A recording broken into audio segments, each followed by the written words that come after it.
Hey, how's it going, everyone? Welcome to Shifting Lanes. My name is Hanson. Thank you so much for tuning in. And for this video, you find me sitting in the 2021 Toyota Venza. And I want to share with you my likes and dislikes about this all-new hybrid crossover from Toyota so that you have a better idea before you buy. And make sure you stick around all the way till the end so you can hear my overall recommendation. And if you haven't already, please hit that subscribe and notification buttons so that you can be notified anytime we make a new video.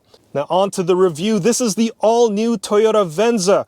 Toyota stopped making the Venza back in 2015 because of lackluster sales and people generally preferring the bigger Highlander or the smaller RAV4.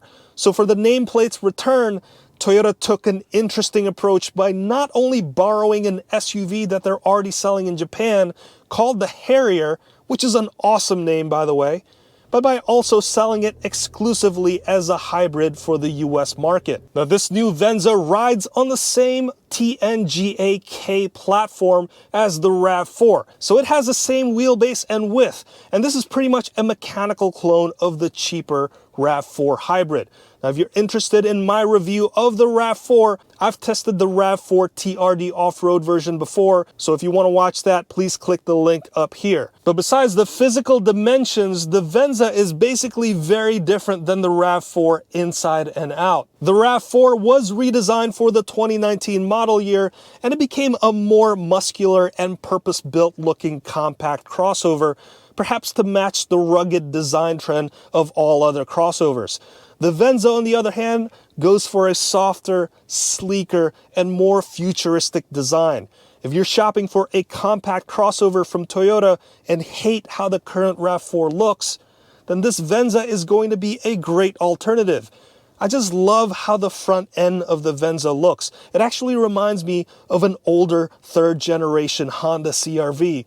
The XLE and limited trims have these dual LED daytime running light configuration, which surrounds the LED projector headlights. These lights give off a more luxurious and distinctive look to the Venza, and I just love the way they look at night. I'm also a fan of the large grille opening bordered by this chrome trim. The side profile looks pretty decent too.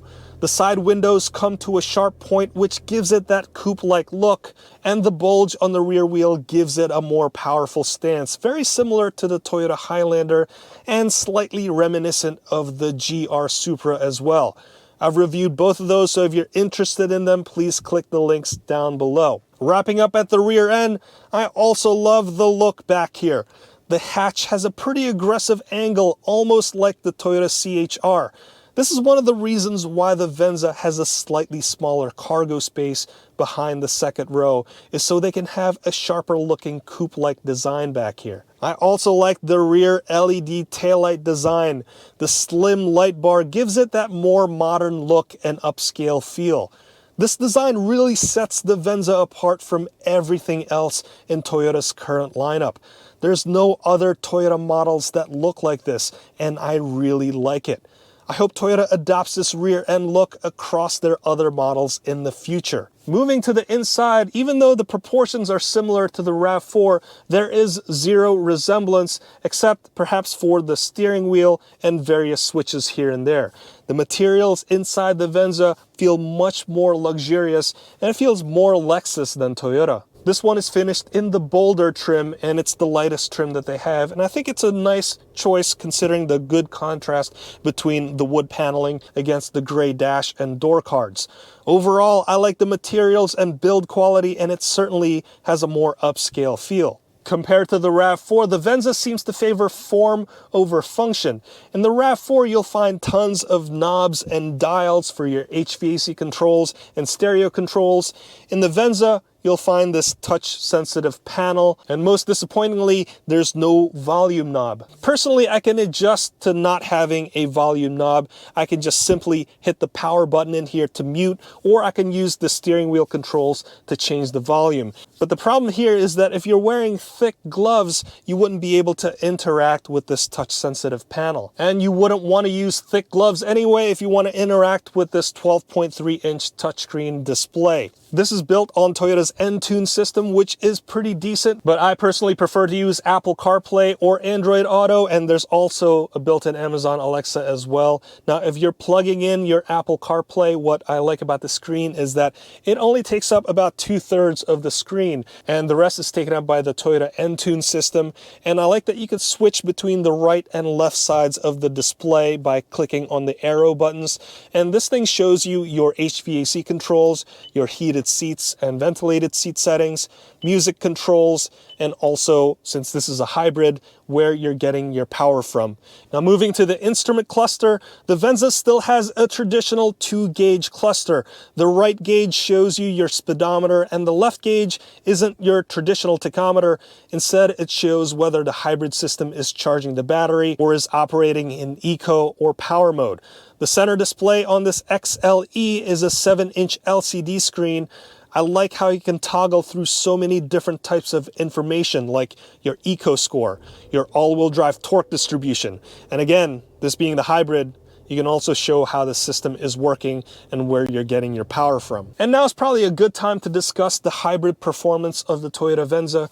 Toyota has been in the hybrid game the longest, and the hybrid system found in this Venza is excellent. I normally think of hybrids as a compromise of engine power in order to achieve greater efficiency. But in the case of the Venza, and this also applies to the RAV4 Hybrid as well, this hybrid is great on both power and efficiency. The internal combustion engine part of the hybrid is a 2.5-liter 4-cylinder engine that makes 176 horsepower. For a compact crossover of this size, a 176 horsepower engine is usually good enough. And what's even better with Toyota's engines is the D4S system. Now, that's Toyota's way of implementing both port and direct fuel injection. So you got the best of both worlds. You get the torque and also efficiency of direct injection, but you also get the longevity and durability of port injection so that you have less carbon buildup on the intake valves. Now, if you add the hybrid powertrain on top of that 2.5-liter engine, it brings up the net system horsepower to 219. And this system is a little bit different than the other hybrids from Toyotas that I've reviewed on this channel, like the Toyota Corolla Hybrid or the Avalon Hybrid, in that this hybrid system adds an extra electric motor that drives solely the rear axle, and that's how you get the all-wheel drive system for the Toyota Venza. And that additional motor makes a huge difference, and that's the reason why this Venza feels like a much more powerful crossover.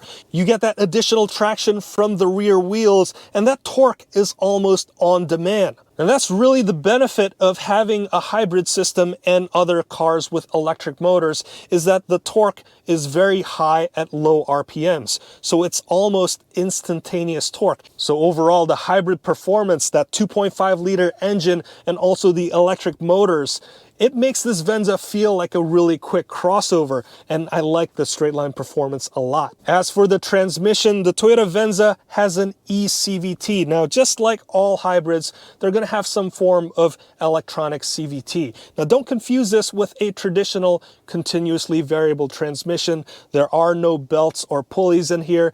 Instead, in Toyota's hybrid system, there's a planetary gear set and 2 electric motor generators. Now, that's how Toyota has been able to achieve this seamless transition between purely engine or purely battery or a combination of both to achieve that hybrid performance. And that switch between the modes is kind of hard to notice, and it's very smooth in this Venza. And you'll notice that there's an EV mode button in this Venza. That just means that it's going to extract power from the battery to drive the wheels, and that only applies in low speed situations. I believe it's below 23 miles per hour. So when you're just going around the parking lot, you could be all stealthy and just use the battery, and this will operate just like your Tesla or any other electric vehicle. As for mileage, the Venza is rated at 40 city, 37 highway, and 39 combined. Now, according to Toyota, that's 1 mile per gallon less across the board compared to the mechanically similar RAV4 Hybrid.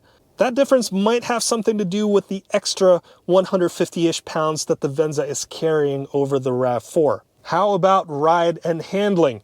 I think the Venza is perfect for your daily driving and transportation needs. This drives a lot like a Lexus. It's comfortable and it's soft. But when you take it to the twisties, you may find that it's a bit outside of its comfort zone. The steering feedback is a bit more muted, and that soft suspension tuning also makes it feel a bit less confident.